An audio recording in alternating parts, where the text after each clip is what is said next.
Soldier Ram Pratap Singh had a strange sparkle in his eyes. Today, after 3 whole years, he was returning to his village. 3 years. It might not sound like a lot, but for someone who had spent every single moment on the border, in icy nights and scorching deserts, it felt like a lifetime.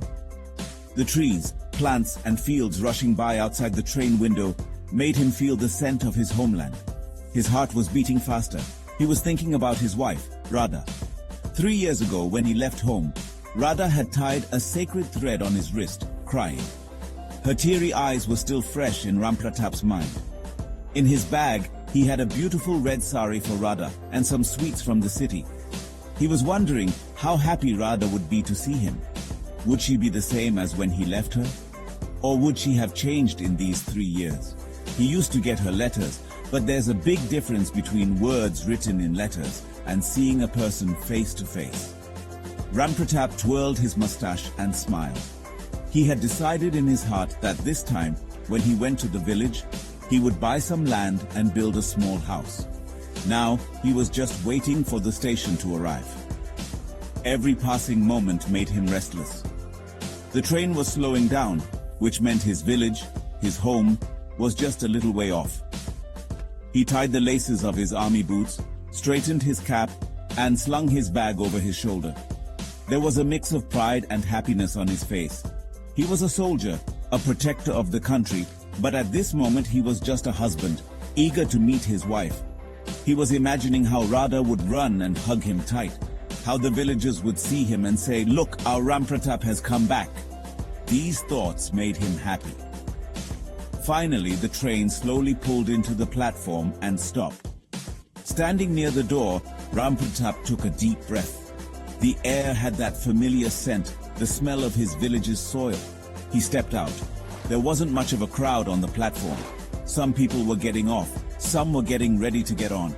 His eyes were searching for only one face, Radha's face. He knew Radha would definitely come to pick him up. He thought maybe she was waiting for him under the shade of a tree. With this hope, he started looking around, but he wasn't ready for what he was about to see. As Ram Pratap's eyes cut through the crowd, he paused for a moment. Another train was passing by in front of him, probably going to another city. A woman was standing at the door of one of the compartments of that train. Her clothes were dirty, her hair was messy, and her face was worn out. She was holding out her hand to every passenger. "Sir, please give something in God's name. I haven't eaten for 2 days. My child is sick." There was such helplessness in her voice that it would melt anyone's heart. Ram Pratap turned away from her. He felt sorry for such people, but today his heart was only eager to meet his Radha. He looked around the platform again, but Radha was nowhere to be seen. His heart felt a little sad. Didn't Radha know he was coming today? He had written everything clearly in the letter. Then his eyes went back to the same train. The woman was still moving forward in the compartment, begging. Suddenly, a strong gust of wind came and the scarf slipped from the woman's head. For a moment, her face was clearly visible. The ground slipped from under Ram Pratap's feet. His bag fell from his hand. The box of sweets opened, and all the sweets scattered on the platform. This face was his Radha's. No, this can't be. His Radha can't be like this. He rubbed his eyes, thinking it was probably his imagination. 3 years apart had probably played a trick on his eyes. But no, those were the same eyes. The same nose, the same forehead. Only the glow was gone from her face. That sparkle was gone. His Radha, who was the most beautiful and proud woman in the village, was today holding out her hand to people for a few rupees on the train. This truth was so bitter that Ram Pratap's whole body trembled. The woman's words echoed in his ears. "Sir, please give something." It felt like someone had squeezed his heart in their fist. The wife for whom he faced bullets on the border, the wife for whose honor and respect he fought every difficulty. Today, he was seeing that same wife in this condition. The soldier inside him, his husband, his pride, everything was shattered in a moment. He couldn't even move, he just stood there like a statue, watching that train in which his world, his Radha, was begging. The train slowly whistled and started moving forward. Ram Pratap felt as if that train was dragging his life along with it. As the train started to move, Rampratap came to his senses. He screamed like crazy, "Radha!" His voice got lost in the crowd, but maybe Radha heard it. Radha, who was begging, suddenly looked towards the door. Her eyes landed on a man in a soldier's uniform standing on the platform. At first she couldn't believe it. Her eyes widened. Was it real? Or was it just her hungry eyes playing tricks? She looked closely again. The same face, the same build. It was Ram, her husband, standing right in front of her. For a moment she forgot everything. She forgot she was a beggar, that her clothes were torn and that she was on a train. The bowl, which held a few coins from begging, slipped from Radha's hand. The coins clinked as they scattered across the floor. A flood of tears poured from her eyes. She wanted to say something, but no sound came out of her mouth. There were only sobs that showed the storm inside her. Standing at the door of the moving train, she just kept looking at her husband. Rampratap was also looking at her. There was only a few feet between them, but it felt like ages. The train was picking up speed now. Rampratap felt that if Radha left today, he would lose her forever. He didn't think twice and ran after the moving train. "Radha, wait! Radha!" he was shouting. People were looking at him in surprise, but he didn't care about anyone. He was a soldier. Running was his habit. He put all his strength into it and somehow managed to grab the handle of the train door. In one swift move, he climbed inside the compartment. As soon as he got in, he went straight and stood in front of Radha. They were both looking at each other. It was as if words had run out. Only their eyes were speaking. In one pair of eyes, there were questions, pain and anger. In the other, there was shame, helplessness and hopelessness. Radha couldn't look into her husband's eyes. She lowered her gaze. Seeing her torn clothes and messy hair, Rampratap's heart broke. He slowly reached out his hand and lifted Radha's face. Radha burst into tears. She was crying on Rampratap's chest like a child cries when meeting their mother. Rampratap held her tightly in his arms. He didn't say anything, just kept patting her back. In that crowded compartment, they had created their own world, where there were only tears, pain, and 3 years of lost love. The train stopped at the next station. Rampratap took Radha's hand and helped her off. They sat down on a cement bench under an old tree outside the station. Evening was falling. The last rays of the sun were falling on their faces. Silence hung heavy for a long time. Then Rampratap finally gathered courage and asked, "What is all this, Radha? How did you end up like this? Is everything all right in the village? How are mom and dad?"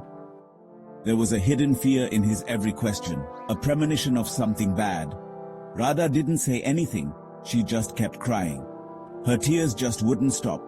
It felt like all the pain of 3 years would come out today. Rampratap gave her water and stroking her head said, "Don't be scared, Radha. I'm here now. Tell me everything truthfully. What happened after I left?" Her husband's loving touch and trust gave Radha courage. She began to speak in her trembling voice. "For a few months after you left, everything was fine. I used to take care of mom and dad and help with farming. We eagerly waited for your letters. But then it was as if our village was cursed." Radha's voice choked. She told him how there was a drought in the village for a year. All the crops were ruined. The little savings they had also slowly started to run out. She continued, "After the drought, sickness spread in the village. First, Dad fell ill. All the money and even the jewelry in the house was sold for his treatment. But we couldn't save him."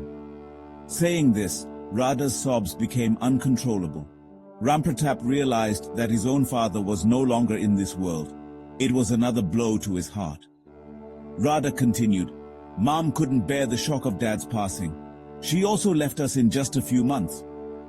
For Rampratap, hearing this was like a mountain collapsing. He was defending the country on the border, and here his entire family had been shattered. He didn't know what to do. Radha, wiping her eyes with the corner of her sari, said, "I was left completely alone. There wasn't a single grain of food in the house. The villagers helped at first, but for how long? Everyone was struggling with their own problems. I tried to work as a laborer in the fields, but no one wanted to give work to a lone woman. Some people also had bad intentions. I started hiding in the house to protect my honor. Many days I had to go hungry. When it became unbearable, I came to the city looking for work. But I couldn't find any work here either. Finally, to satisfy my hunger, I had to choose this path. Hearing Radha's story, tears started flowing from Rampratap's eyes too. Rampratap's anger started to boil in his veins. He was angry at himself, and angry at the society that had put his wife in such a bad situation. He held Radha's hand and asked, "Where were my uncles? Where were the elders of the village who always talked about honesty and kindness? Did no one help you?" Rampratap's question had the firmness of a soldier and the pain of a helpless husband. He couldn't believe that the whole village could be so heartless. His village people always stood by each other in good times and bad. Radha sighed and said, "Everything has changed, Ram. After you left, the village isn't the same either. As long as Mom and Dad were here, everything was fine. After they passed away, I was left all alone. Your uncle tried to take over our land. He said, 'What will a single woman do with land?' When I protested, they started to badmouth me. All sorts of rumors were spread in the village. People stopped talking to me. I was looked at as if I had committed a great sin. It became difficult for me to even leave the house." Hearing this, Rampratap's hands clenched into fists. The uncle he had always respected had stabbed him in the back. Radha continued, "One day, the village head called a meeting. False accusations were made against me. They said my character wasn't good. No one listened to me. Everyone together decided that I should be thrown out of the village. I remember, it was raining heavily that night. I sat outside the village head's house all night, crying and begging for help, but no one opened the door. The next morning I had to leave the village. Where would I go? I had no place to stay. That's why I started living at the station." The whole scene played out in front of Rampratap's eyes. He could imagine what his Radha must have gone through. A lonely, helpless woman who was thrown out of her home by her own people. The so-called guardians of society had torn her dignity to shreds. He wanted to go back to the village right then and demand answers from all those people who had treated his wife that way. But then he saw Radha's scared face and swallowed his anger. At that moment, Radha needed his support, not his anger. He decided that he would first help Radha get through this shock, and then he would deal with the wrongdoers in his village. Rampratap and Radha sat on that station bench all night. There was less talking and more silence. I was thinking about everything Radha told me. I fully trusted my wife, but one question kept popping up in my mind. Why did Radha stop writing me letters? If things were so bad, why didn't she try to tell me even once? After all, I was a soldier. I would have found a way. This question was eating me up inside. I wanted to ask Radha, but seeing her condition, I didn't have the courage. I was afraid that my questions might deepen Radha's wounds. With the first ray of morning, I decided that I had to know. I very gently asked, "Radha, will you tell me one thing? Why did you stop writing me letters?" "Just once. Just once you should have told me." Hearing this, Radha's face turned pale. Her eyes filled with tears again. She remained silent for a while, then said, "I wrote you letters. I wrote many letters. In every letter I told you about my helplessness. I asked for your help. I wrote that you should come back soon, but there was no reply from you. I thought maybe you were also angry with me or you had forgotten me." Hearing this, I was shocked. "What are you saying? I didn't get any letter from you. I only received your letters for the first few months, which said everything was fine. After that, no letter came." Now we were both looking at each other in surprise. It was clear now that a very big conspiracy had happened between us. My uncle's face immediately came to my mind. This must have been his doing. He not only tried to grab our land, but also plotted to break our relationship. Just then, Radha remembered something. She opened a small bundle tied in the corner of her torn sari. From it, She took out a crumpled paper. It was a postcard that had come back. The postman had written on it, "No one lives at this address." Radha said, "This was my last letter, which I sent to your army address." When it came back, all my hopes were shattered. I thought maybe you had changed your posting and didn't think it was necessary to tell me. I took that postcard in my hand. It didn't take me long to understand that uncle must have spread the news in the village that Radha had left home so that the postman would return the letter. This was a very deep and disgusting conspiracy. Now, everything was crystal clear. The full truth of my wife's innocence and my relative's deceit was out in the open. All the doubt, all the confusion in my mind was gone. Now, I only felt love, respect, and sympathy for Radha. I realized how much Radha had suffered all by herself. She didn't break even in those tough times. She didn't let her honor be tarnished. Begging to feed herself was her only choice, not something she wanted to do. I felt proud of my wife. I took Radha's hand in mine and looking into her eyes, I said, "Forgive me, Radha. I wasn't there for you when you needed me the most. I was protecting the country's borders and couldn't even protect my own home. But now I'm here. You don't need to be afraid of anything anymore. We'll face all of this together." My words filled Radha with new courage. She felt like she had gotten her lost strength back. Her husband was with her, and now she wasn't afraid of anyone in the world. "What do we do now?" Radha asked softly. There was still a hint of fear in her voice. I comforted her and said, "First, we'll leave this place. You have no future in this city, at this station.